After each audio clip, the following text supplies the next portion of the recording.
Okay. Are we ready up here? Is everybody ready? Yep. Wait, I need to get rid of my gum. I can't. I want a good gavel now. Oh, okay, let's. There we go. Most powerful of the year. I'm gonna go out with a bang this year, you guys. It's gonna be that kind of meeting. That's right. Okay, we are all awake. That tryptophan, we're fighting it. Okay, Give that gun. we're called to order, and I've asked Mrs. Perez to lead us in the pledge. Pledge allegiance to the flag of the United States of America and to the republic for which it stands, one nation, under God, indivisible, with liberty and justice for all. Okay, I'm also gonna say that gavel made everyone stand up, like Pavlov's dog, so that, there's some, They didn't stand up, they jumped out they of the jumped seats. out. That's gonna be your trademark now. I gotta take that home. Something else taught her that. All right, so item 3, presentations and recognitions. Hope Tech presentation. So, Dr. Wilson? Madam President, members of the governing board, again, I want to thank you for giving us the opportunity to celebrate Thanksgiving with our Hope Tech residents. I think it's a wonderful way for them to get to know you and you to get to know them a little bit better. But I also know that it's important that we come back to you periodically and just give you an update on Hope Tech. And so tonight, Mr. McCoy, who's the director of the program, is going to give you a brief update, some of the successes, some of the challenges, and some of the next steps. As I said at dinner, though, I'd also like to thank all that are involved in Hope Tech. Mr. McCoy, Ms. Voss, Ms. Morales, Mr. Keene. I had no idea the amount of time and energy that would be needed in order for us to be able to do the work that we're doing. And they do it without complaining. And it's a pleasure to work with them. So, Mr. McCoy, the floor is yours.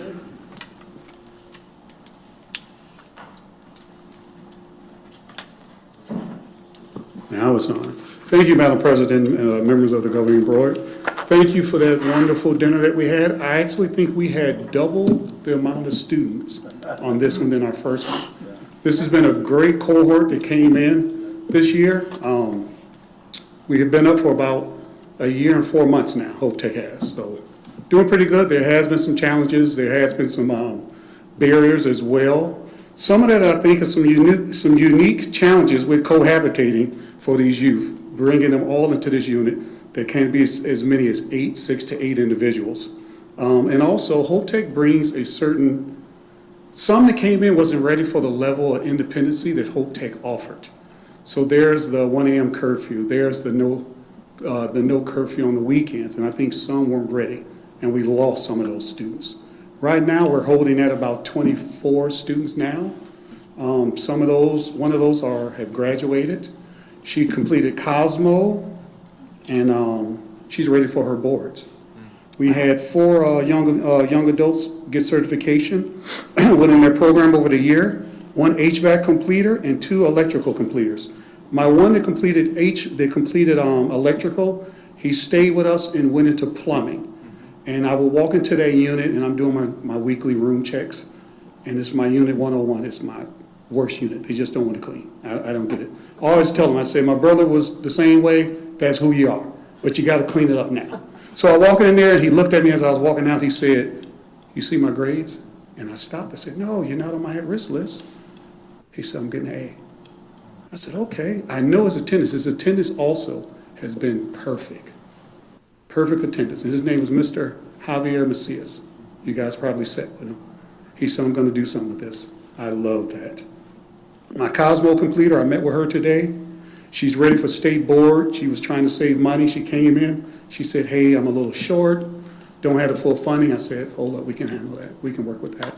So Ms. Voss is going to work with getting her board testing paid for so we can get her tested while she's still with us, while she's saving money, and also helping her get a job in that field and get out there working in the workforce. Because she told me she was trying to get a job at Target. I said, "No, we don't do Target. We can get you doing hair. That's what you went to school for." And she said, "Well, I'd rather do that than be at Target." I said, "Well, that's what we want you to do." EVIT also, and this is, I got to give Dr. Wilson credit on this. We have employed some students that live there. So they're not only are they attending EVIT, they're working at EVIT. And Mr. John Keene told us that anything over 3 months is a long tenure of employment. And we got kids, we got some there that's been there for going on almost 6 months or better. Javier's one of them. And we got about 4 students who are still working for EVIT. We got some struggles with some, but we're all giving them that workforce readiness. and learning how to get up on time, show up on time, being responsible young individuals working at their employment. All right. Dr. Wilson asked me a question a while back. He said, how did we rate towards the others? So I reached out to DCS, and DCS has been doing an amazing job working with us. And we're also making some changes as well with DCS, because we have had some students who get all this money. They get $1,200, what's called a subsidy. Well, I've seen $5,000 computer systems. I've seen MAC cosmetics. I've seen tattoos. So, and then guess what happens? I don't have my rent.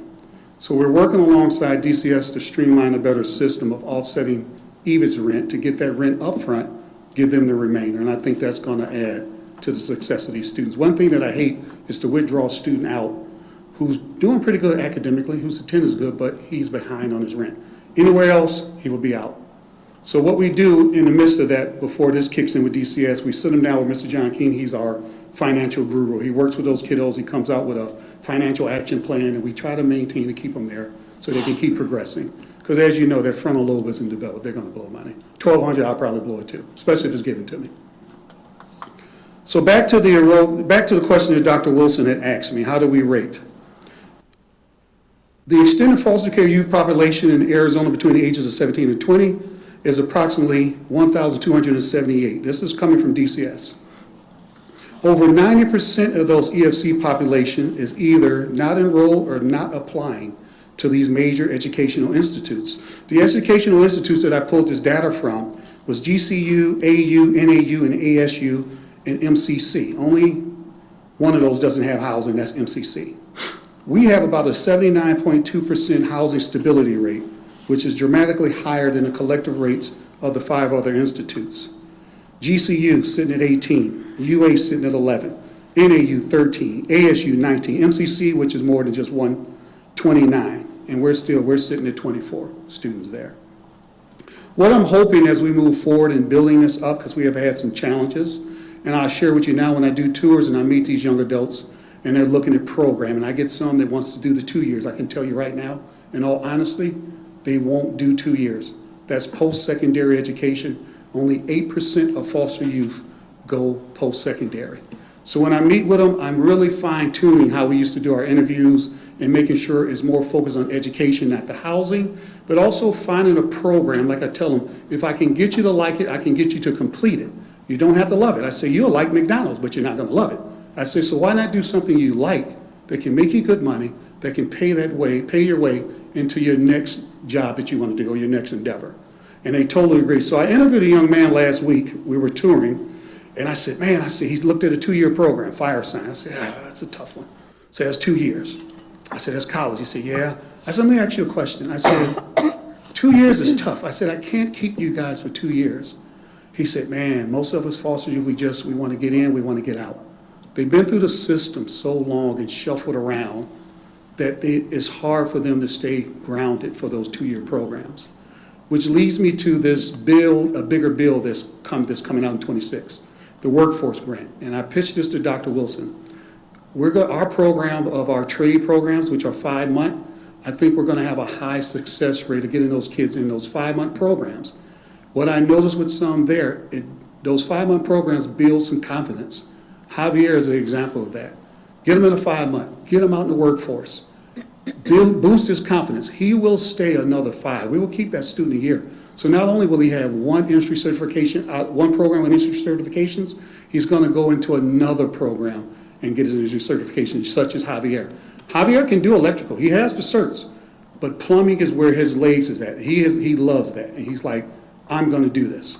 So, yeah, I'm looking forward to this workforce grant, getting those trades. I can tell you now, I probably missed out on 8 young men who were looking towards the trades in those 5-month programs. If you're not familiar with the workforce grant, that grant is going to open up for those programs under 600. The Pell Grant's going to open up for them. So I'm hoping to get those kids in there. Right now, the barriers now for the trade programs is for the Educational Training Fund, which is known as the ETV, if it's not lined up with a Pell eligible program, they can't get the ETV, which is $5,000. So there is funding out there to get these kids, and hopefully this grant is going to open those doors up so we can get more into those programs as well. All right. Questions, guys?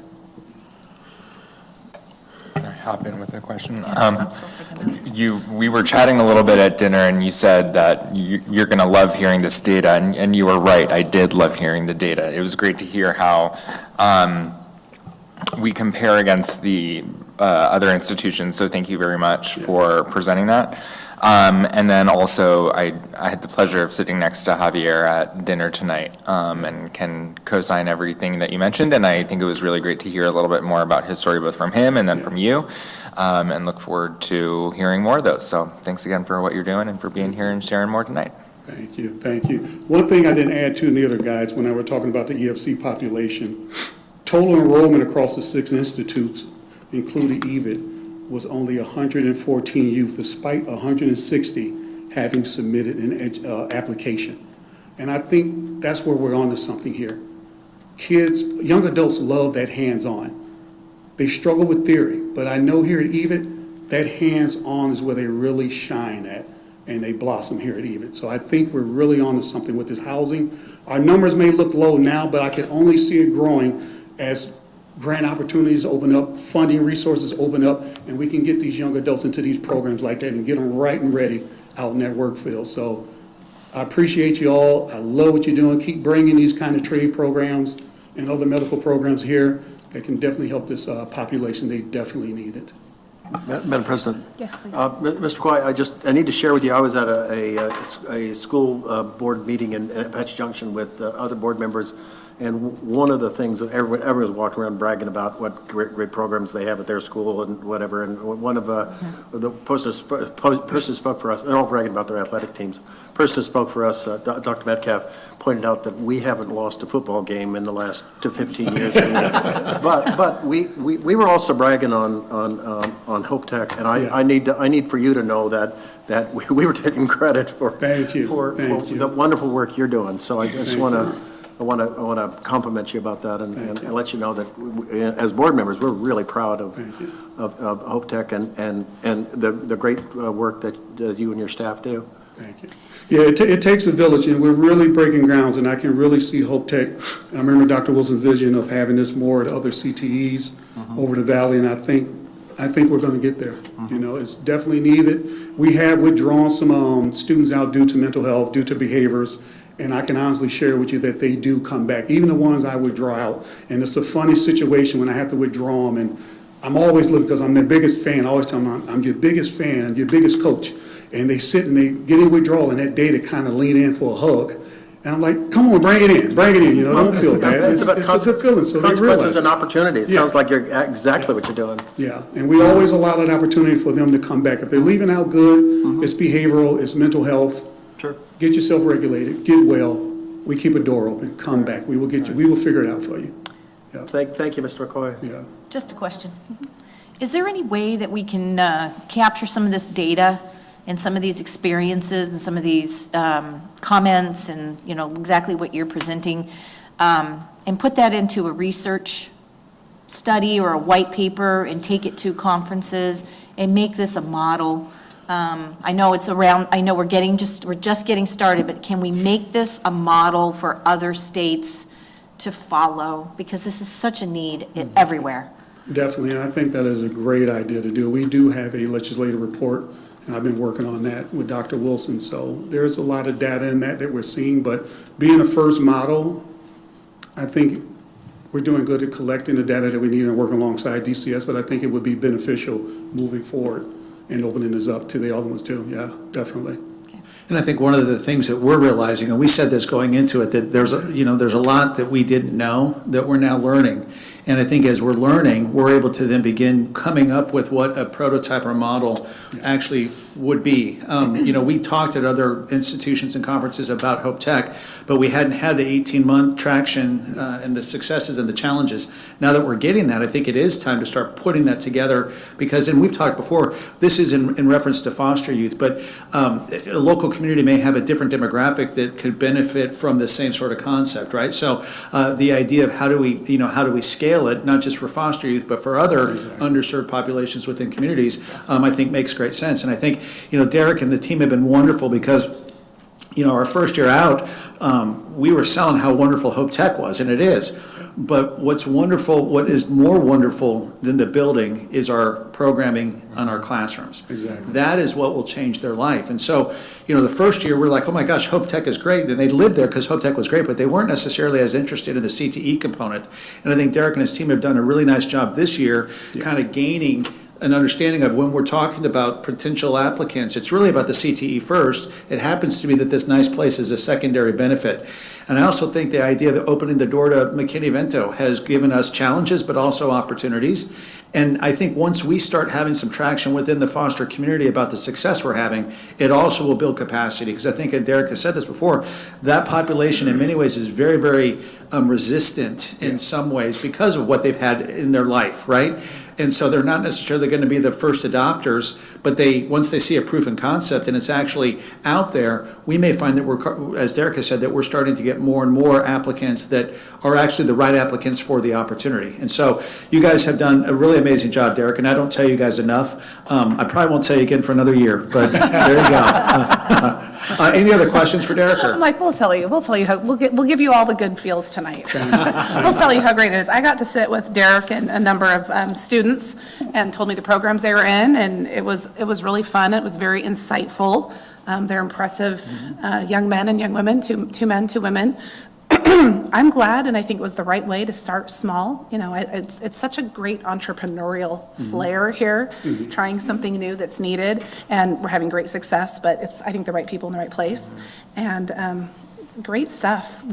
I hear great things about this in the community as well, and I think it's just, bigger and better as we go, and these are all great ideas to foster in other places, so thanks. Thank you. I'd like to say that I appreciate you setting the benchmark for Arizona and United States for what you're doing. Thank you. And you Thank you. keep setting it higher and higher every day. Thank you. Yeah. Thank you, Ms. Rocoy. I All right, appreciate it. thank you. Thank you. Thank you. Excuse me. Okay, we will move to is there any other presentations? I don't think so. No, that's it, yeah.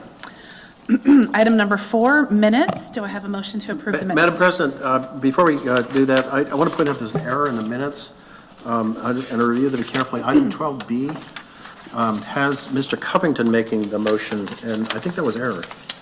I know Tam does a great job, but I just can't believe that she put Mr. Covington in front of me. Do you mean for ending the meeting, adjourning the meeting? Is that what it is? No. Never mind. Never mind. You lost it by. Madam President, I move that we Second. I move that we adopt the minutes. I'll second. Second, thank you. And I think we honestly should have a tally at the end of the year, who made the most for adjournment.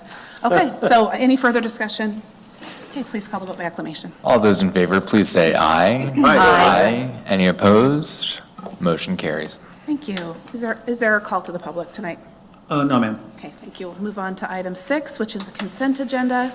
Is there a motion to Madam approve President, items 8? I'll move Okay. that we adopt. I move that we adopt items 6A through K. It's hard to get ahead of minute. I'll second. Thank you.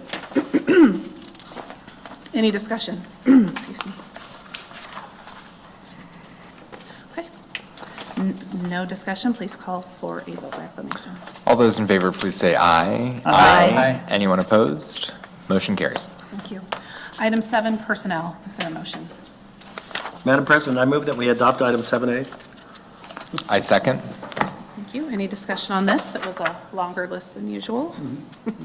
How it works in large organizations. Okay, please call for a vote.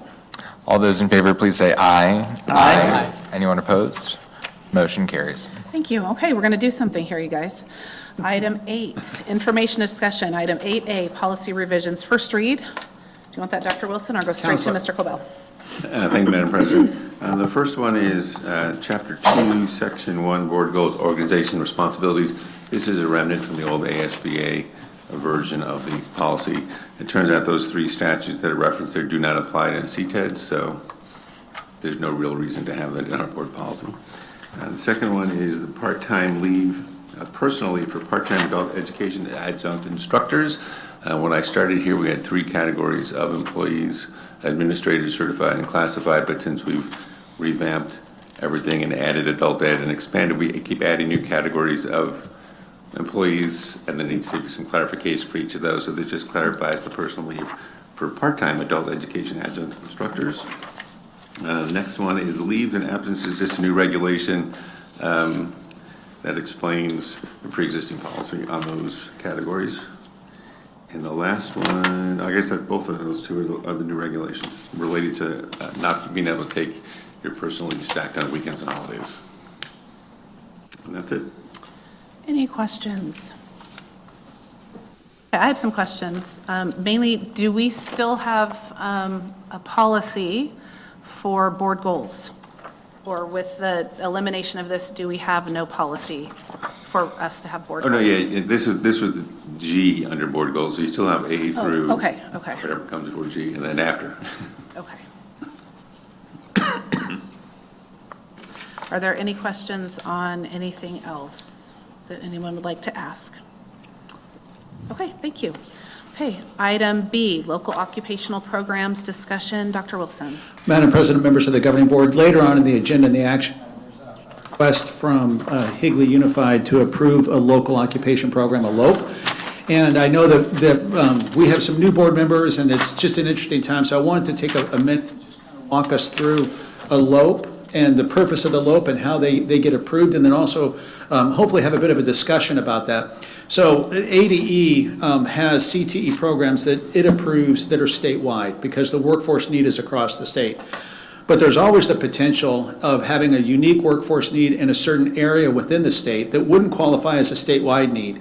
If that's the case, then local areas can create a LOPE, a local occupation program, and if you are not part of a CTED, then that LOPE just goes straight to ADE, and ADE approves it or denies it based on criteria that they use, and if it's approved, then it qualifies for Perkins and things like that. But if you're part of a CTED, the LOPE first has to go to the CTED governing board for approval, and then it goes to ADE for approval. And if you remember last year when we talked about some LOPEs, which goes first, the chicken or the egg, and ultimately ADE wants you or the CTED board to approve it, because if you don't approve it as the CTED, then whether they approve it or not, it isn't necessarily going to be funded at the 0.25 level that the CTED funds at.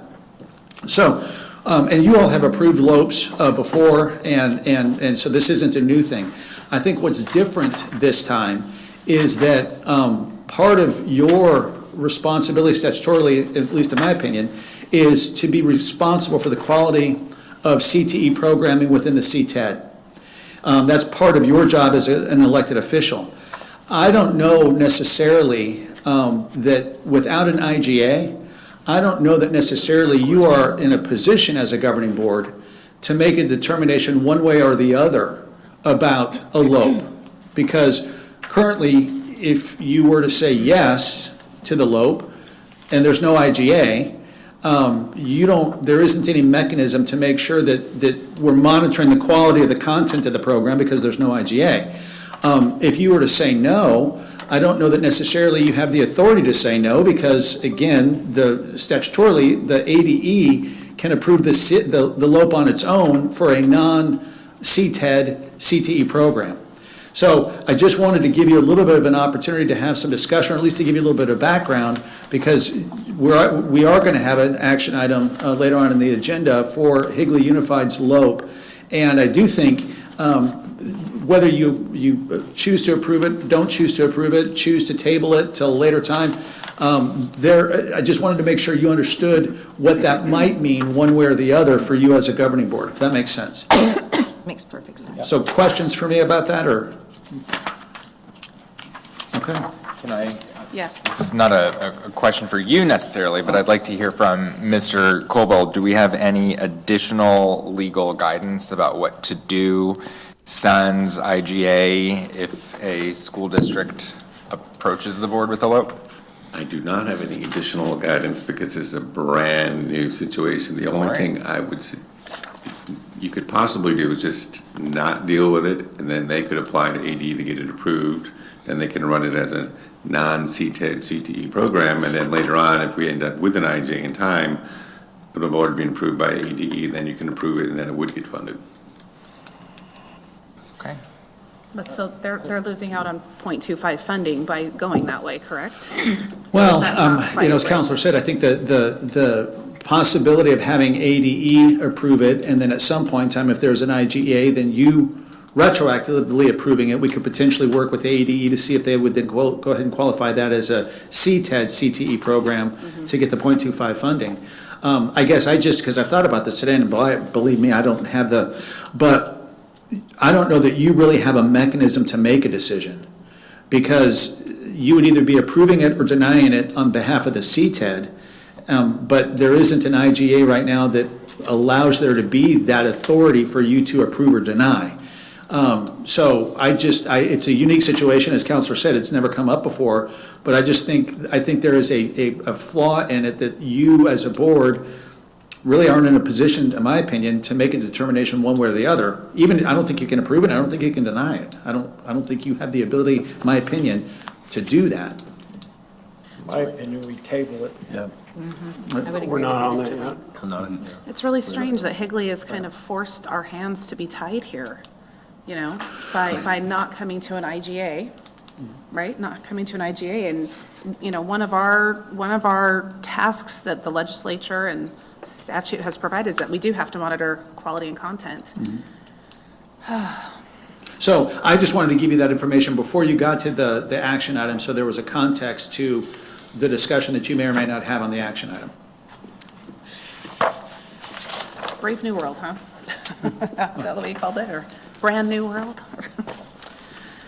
Okay, thank you for that information, and I guess no other questions, comments? Okay, we're ready to move to action items. We will do 9A, request for new LOPE for Higley. Move to table it until there is an agreement between the two parties that we govern it and can expect it and take care of it. Until we have an agreement with them, we can't do anything, so I want to table it. Mr. Lane seconds. I'll second. We'll all second that and say, Higley, meet us at the table.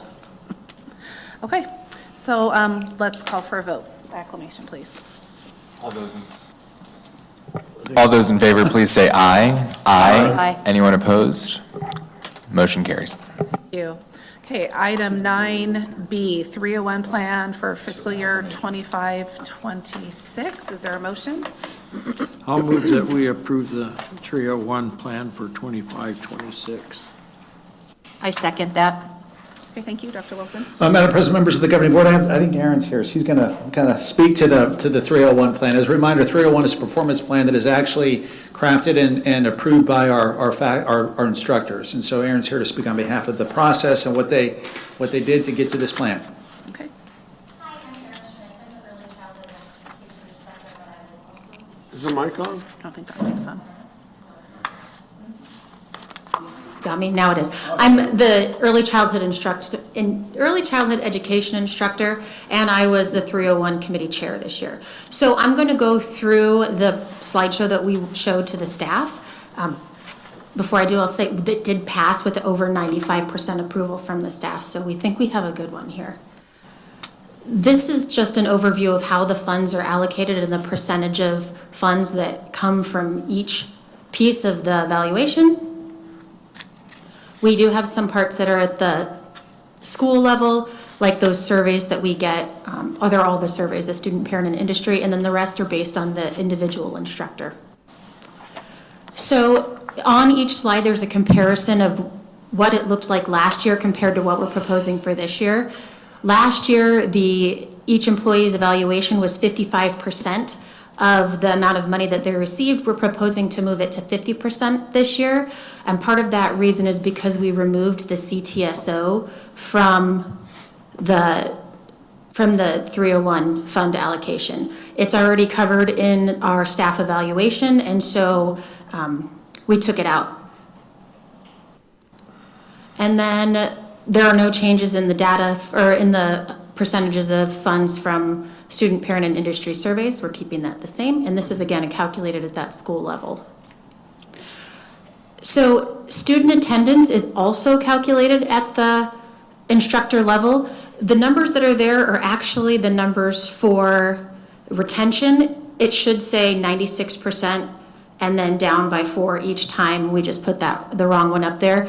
And for, sorry about that, for all of our percentages, we actually lowered them. Most of them were at 100%.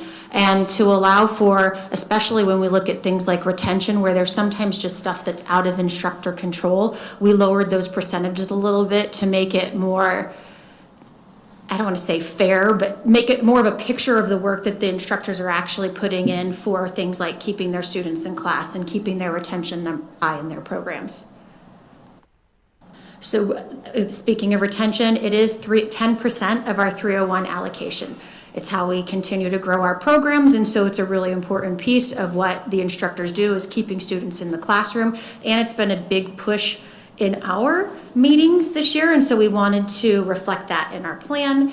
But the enrollment our retention is evaluated or is calculated from enrollment on September 3rd through May 21st, giving time for the students who go into early childhood and think all they're going to do is play with kids all day, and they realize they actually have to research and learn things, and then they say, oh, maybe I don't to do this. It's a little bit more complicated than I thought. And we know that happens, and so that's why the dates are set like they are. We changed the TSA third party and credentials a little bit this year as well. And that's because it was complicated last year. We had everything broken apart into different pieces, and this year we're just averaging everything because some programs have multiple tests, the TSA and industry credentials, and then some just have the third party. There are all different kinds of combinations of assessments that can be given to the students. Instead of trying to break it all up and confusing everybody with how they're getting their 301 funds, we tried to make it as easy and streamlined as possible to understand. So it's going to be an average of whatever it is that you offer to your program. So for example, early childhood offers a TSA and industry credentials, but we don't have a third party. So my program will only be evaluated on those two things. That's it. Those are the only changes that we made this year, and like I said, we had an over 95% approval rate from staff. But do you all have any questions about the changes that we made and why we chose to make them? It made sense, but Yeah, go for it. it does make sense. I'm interested in hearing just a little bit more about the process that your team went through to come up with this proposal, please. So, for example, this one about the CTSOs, it was big conversation in last year's meetings. We really debated a lot about what to do with the CTSOs in the plan. And we, as a 301 committee, got a lot of feedback from other instructors that people didn't feel like it was properly, like giving a true example of the work that instructors are putting in. Because of the fact that it was looking at the number of students who placed at a state competition, but then not taking into account students being financially unable to cover the fees and stuff like that. So instead of looking at those numbers, like how many people actually placed, we would think, okay, it's already looked at in our evaluation. How much effort are we putting into helping our students be successful versus were they able to go to the state competition? Mm-hmm. So a lot of what we do is getting feedback from other people, and then also looking at the results from the year before. We get a breakdown from Ms. Perez and Ms. Quo Thomas, we just call her Nicole QT, we get a complete breakdown, and we can look at those numbers and we can see, wow, people were getting this score on an evaluation but getting this much money because this many people placed in their CTSO. So maybe we should talk about that to make sure it's giving a true picture of what an instructor is doing that puts them above and beyond that baseline level of support for their students. Cool. And who is on your 301 committee? Not the individuals, but just like... So there are instructors that have to represent each of the different types of programs that we offer. And then we have people who are on the committee that don't have voting rights, but then, so some that do, like Ms. Schwartz is on our committee as well, representing the deans, but then we always have Ms. Perez there and Mrs. Jones, Angela Jones, who comes in just to be that administrative representation and to give us guidance on any questions that we might have. So, and when Mr. Cobal's ever able to be there as well, so that we can make sure the things that we're doing are actually allowed.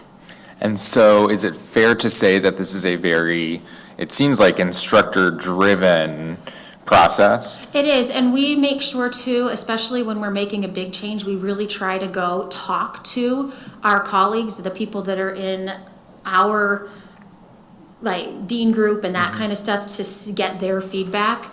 Because that was what we really wanted to make sure we were doing this year, is that we were equitably representing each instructor and realizing that there are going to be little outliers all over the place, but we have to look at the majority of the instructors and what's going to benefit everybody. And again, give that true picture of who's going above and beyond. I really appreciate both the explanation and then I think some of the changes that the team is suggesting. And I do want to note that the EVIT faculty is choosing to take into account to its own 301 compensation structures metrics around retention of students and passage of assessments and completion of industry credentials. And that is something that I think we as a governing board have said pretty clearly is important for here at our central programs and also as it relates to satellite. So I think it's pretty commendable that your team has put that into this instrument. I will pass that on to my team members. Thank you. Yep, thank you. And I think that's exceptionally well said, Mr. Boyle. When you look at what they're focusing on, it is exactly what we as an organization have said matters, not only for the central, but also for the satellite. And for our faculty and staff to look for an opportunity to reinforce that, but do it in a much more fair and equitable way is just a job well done. So thank you very much. Right, thank you. Okay, we made a motion, so let's call the vote, please. Acclamation or roll call? Acclamation, please. All those in favor, please say aye. Aye. Anyone opposed? Motion carries. We're on item 9C. This is policy revisions, second read. Mr. Colbell?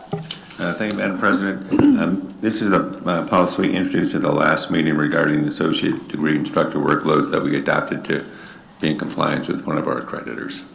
It's not a change, it's just a document that we already did. Okay, so, any I'll move we motion? approve policy 9C. I'll second it.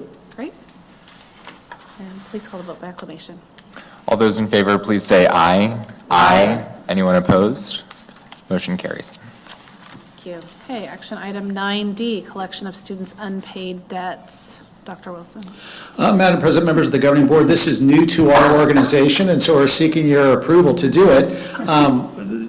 There are unfortunately times in which students in our largely adult ed programs, but sometimes high school, but largely adult ed programs, sign up for a course, sign the contract and the agreement, the financial agreement, and for whatever reason, don't finish the course and are still responsible for the balance of the tuition that they had agreed to when they signed the contract. Currently, the system we have in place is we reach out to them and say, hey, we're sorry it didn't work out here for you, but you made a commitment based on the contract that you signed, and the balance is still due. They'll say, I don't hear you, and then that's it. Because there's really no other mechanism for us to have outside of just that. And so we've talked for quite some time about what are some different possibilities and different ways in which we can go about collecting those fees, because we built our structure around the assurance and the guarantee of those fees. And so ultimately, where we settled is to contract with a third-party collection agency that would then, we would do our part and maybe we'll be successful, but if not, then we would then turn the outstanding fee over to the collection agency that would then, their pay would be a percentage of the fee that was collected. Right now, there is quite a bit of outstanding balance that even if we received a portion of that, it would do well for us, our financials, but also do well for the organization because the commitment that was made to us needs to be upheld. So we're just seeking authorization to continue to work towards this idea of having a collection agency, once we do our due diligence, actually try to recoup some of those fees that are of outstanding balance fees. I have a question. When they sign this, that they're going to have this loan and everything like that, do they understand that they're liable for it, for the whole contract? And they've signed a paper that they will pay it all, whether they finish it or not? So when our financial aid department sits with them, they have that explanation. And part of the contract does indicate that, you are obligated to fulfill your responsibility for this contract. And so from my perspective, I don't believe it's a lack of understanding on their part.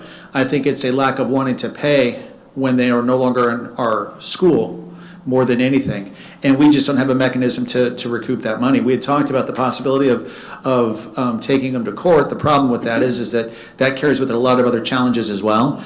And so to us, the next step is to see, can we have a collection agency try to recoup some of those monies that are ours? And it doesn't, quote, cost us anything, because it's a percentage of what they recoup, which is their fee for their service.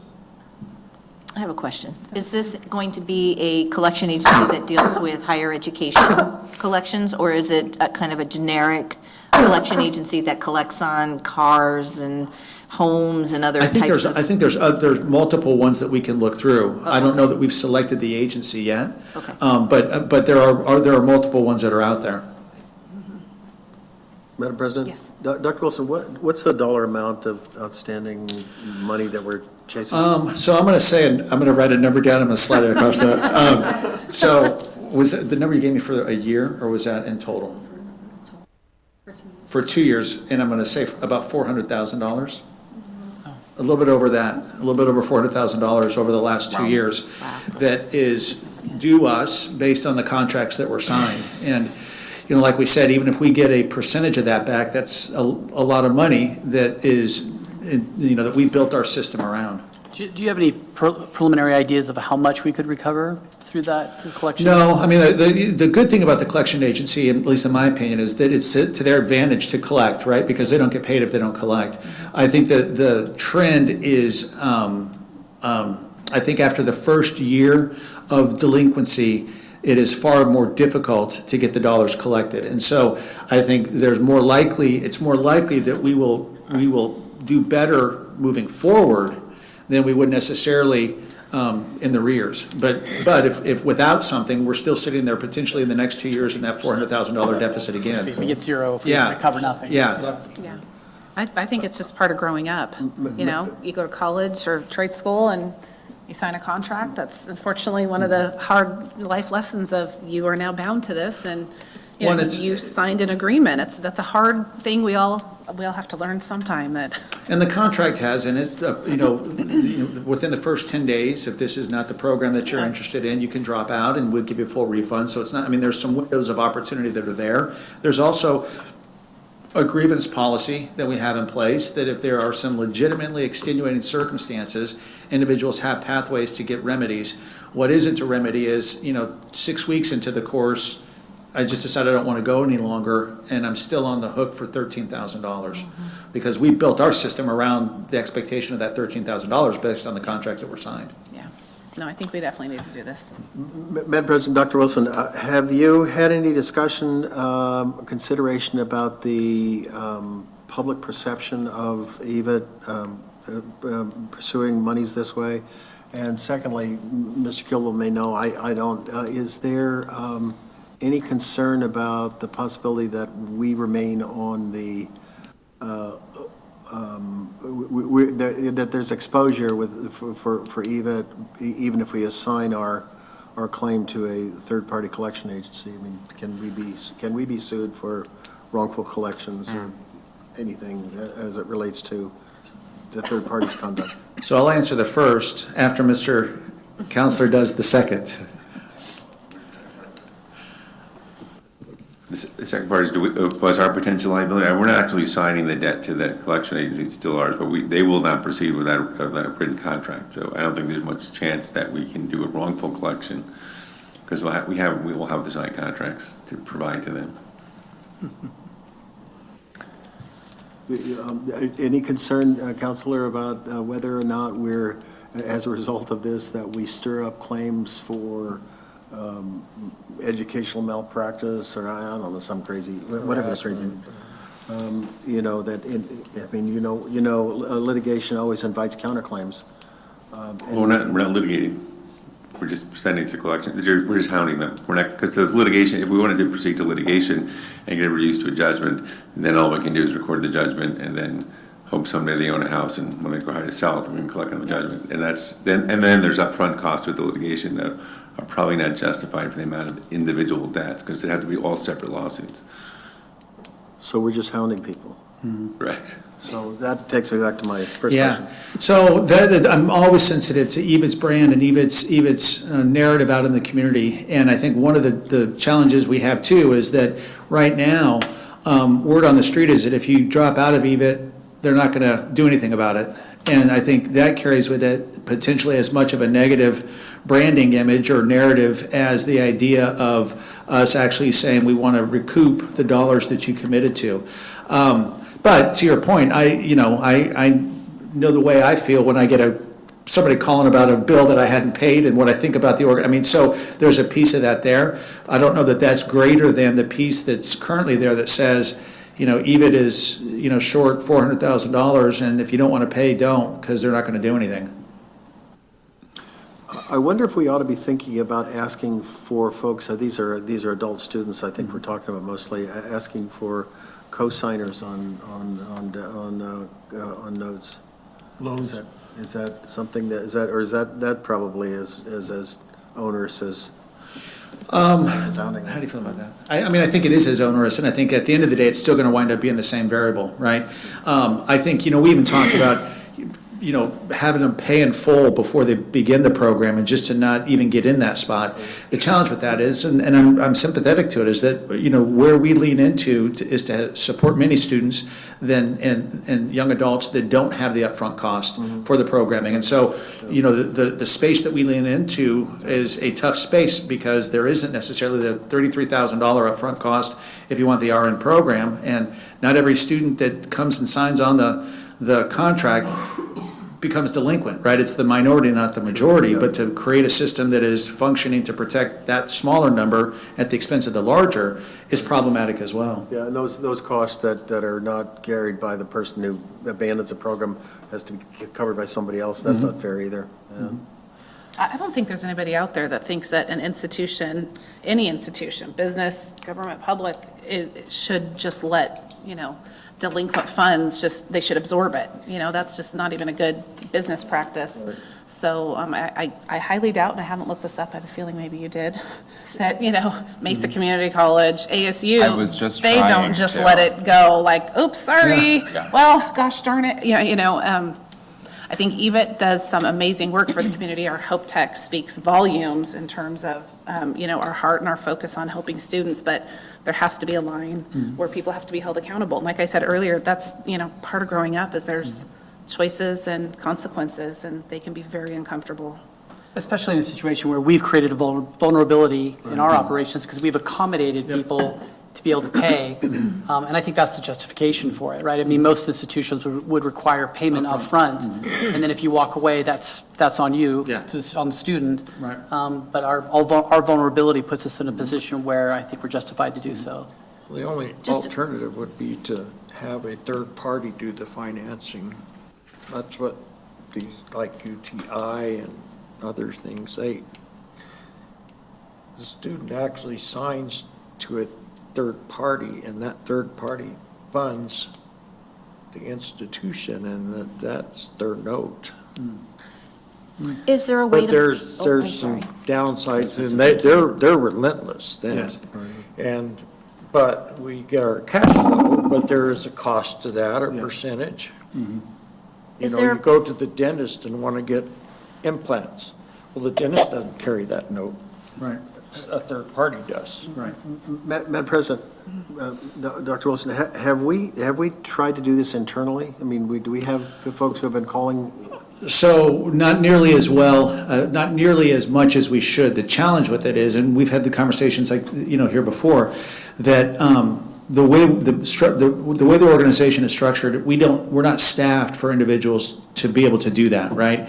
The staffing we have is for folks to get them the financial aid, and then there is an effort put in after the fact in terms of reaching out and connecting, but not nearly at the rate necessary for those who say, I'm just not going to pay. That becomes a far more time-consuming role that we're just not staffed for. So we do it on the front end, but not nearly the way that this would. And if we were to do it the way this would, then we'd be adding probably staffing for that. And we'll get 20%, you thought was the. I don't know what the, do with the percentage. Madam President, I have a question. Is there any way we could get a bond for this, insurance, that if somebody does default, that it would pay a portion of that debt? I don't know much about bonds. I don't know if we could get a bond or if the student would have to have a bond that would guarantee. And if it's the student that would have the bond, they would guarantee, I think we're right back in the same spot of the vulnerability in which, fair or unfair, many of our students are coming to us and this is their opportunity, but the financial resources they have aren't necessarily what they need for things like that.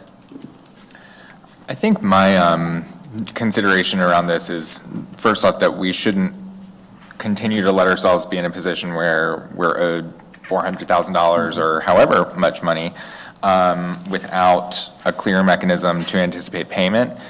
And absent, I think, a potential policy that provides sort of I think we have the authority already, but sort of our philosophy and regime behind why we would and how we would go about collections. I think at the very least, that would make me very much more comfortable, especially around some of the I think considerations raised by Mr. Hobson around public perception and things like that. Like, I recognize students, they signed a contract, they are accountable for that, absolutely. And I think approving a policy is different than a policy that would allow for the collection via, collectors, is a little bit different than just moving to authorize. So I recognize that might delay the process, and so if there's a reason not to do that, I'd like to hear that too. But I think that way we can sort of thread the needle a little bit about what sounds like some risk management questions from folks around wanting to do this, but in a way that both gets us what we want and need, and also could,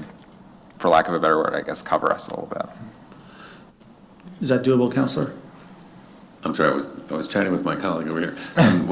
You want to do just a policy revision to, I guess, state codify the authorization to pursue collection instead of just doing it via motion. I guess I'm looking for something that ensures that we're managing any potential risk from this choice via policy.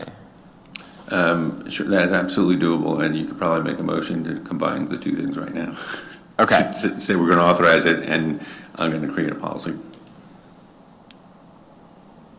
But I think you would like to see the policy first. I'd like to see the policy first, yeah. Okay. Yeah. I know, I mean, Yeah. this has been an ongoing issue for the last Yeah, 7 years. So totally. for us to wait 6 more months, 3 more months, 2 more, it's not a big thing. But I mean, this I guess the point with it is getting the conversation out there with you that this is a variable, an issue that we need to address within the institution. Yeah. And we certainly can do a policy and we can bring it back and then at that point in time, have a first read, second read, and that gives us the process. Not a problem with that at all.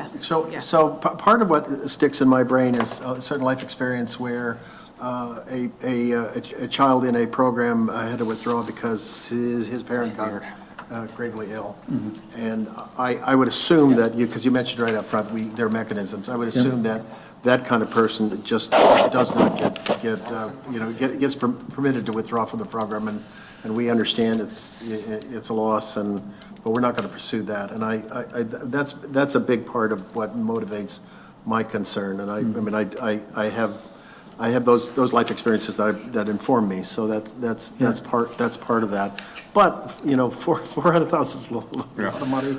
Pay for a lot of education for a lot of kids. And there is a responsibility thing that our president mentions, that that when you sign a document and you make a commitment, you got to see it through. So as to Mr. Boyle's suggestion, I think that's the right solution for right now. I'd like to just be confident that we've got those kind of mechanisms built into the policy. Sure, and we can, absolutely, and I think, the example of the student who's had a life event that has occurred, yes, there's a mechanism. I will tell you, though, that we are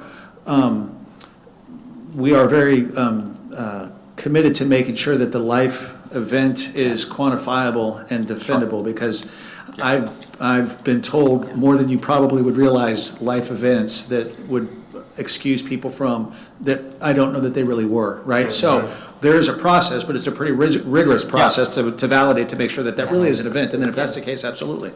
Yes. So, Madam President, I move that we table this and bring it back at an early date after we've received a suggested policy. And I would point out, I just explain my vote when we get to it. I favor us adopting some sort of policy like this, but Okay. I second the motion. Okay, so the table, or the motion is to table D. Is that right? but to come back soon. Okay. Yeah. Okay, please call the vote Come by back when you have acclamation. the information. All those in favor, please say aye. Aye. Anyone opposed? Motion carries. Thank you. Okay, I'd like to combine E and F, if I have a motion to combine E and F on the last of the action items, please.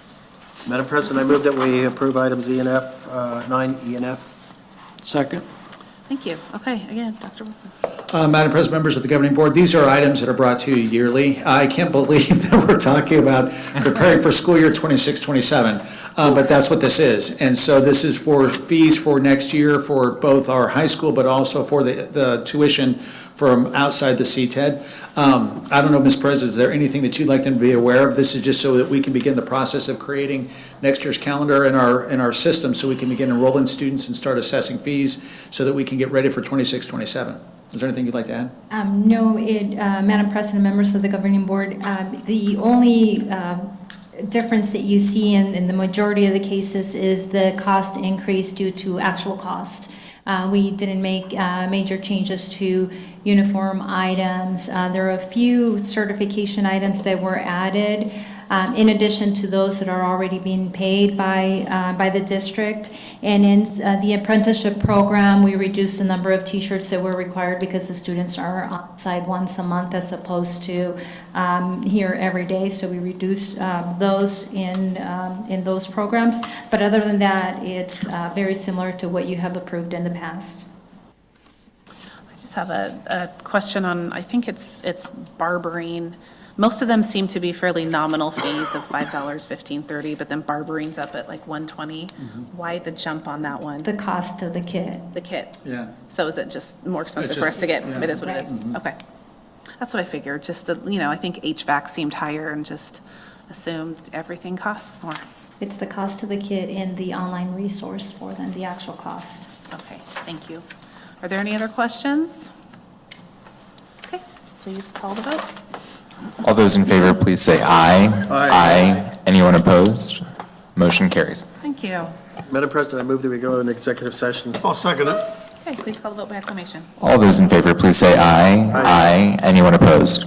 Motion carries. And Madam President, we can just stay here. This is not, I don't believe, is going to be a very lengthy Okay. executive session. I'm just going to ask everybody but my cabinet, no, you guys stay. You want? Oh.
When we're back on. Okay, so we're back. So we're action item 11A. Do we have a motion? Madam President, I move that we direct the Superintendent District Council to proceed as directed in executive session regarding Hines v. EVIT litigation. Okay, I'll second. We got a second? Please call the vote by acclamation. All those in favor, please say aye. Aye. Anyone opposed? Motion carries. Thank you. Item 12, staff report. Dr. Wilson. Madam President, members of the governing board, 'tis the season, and so Thanksgiving is actually my favorite holiday, and so for you guys, the dinner we had here tonight, we also provide for our staff, and so, as a lunch, and so Wednesday, both at Maine and at Power, we're providing this same kind of Thanksgiving meal. If you're available and you're interested and have time, reach out to Tammy and we'll give you more information on it. Also, for those of you that will be celebrating here locally, we do an amazing baking sale for Thanksgiving. So pies, bread, stuffing, the whole enchilada is wonderful. So I would encourage you, if you need an extra dish or two, to go through our baking. And then obviously, you know, the semester is going to wrap up pretty quick, right? So we're going to, you know, winter Thanksgiving break is next week, Wednesday, Thursday, Friday. By the time we get back, it's December. You got about a couple weeks before we're into the finals and the semester's over. So it's going to wrap up pretty quick. So my only update is we got the Thanksgiving holiday. If you're in town and you need an extra pie or two, go to baking. If you want a lunch on Wednesday, let Tammy know and we'll get you hooked up. Awesome. More happy. It's just like a happy meeting tonight. Okay, closing meeting calendar. We have 2 meetings in December, December 1st, so that's that Monday right after Thanksgiving. So, Madam President, can I speak to that quick? Absolutely. So one of the challenges, when you look at that, is that Monday is the Monday right after Thanksgiving, right? And for us to set the agenda and get it posted is going to actually be this week or the first part of next week. So the question is, you know, there's been years past in which we would have one meeting in December. I'm not asking you guys to make that, but it may very well be that you and I can talk, Madam President, and we may see if folks are comfortable, and we may just wind up canceling that first meeting in December, just have one meeting in December. That way we're not trying to rush an agenda that doesn't make sense. Okay. Yeah, All right. Well, it looks like that's where we're going. I think we can make that decision. It's not on the agenda, just say. Okay, guys, it's the wrestling match. I Adjournment. move that we adjourn. I second. Woo. Okay.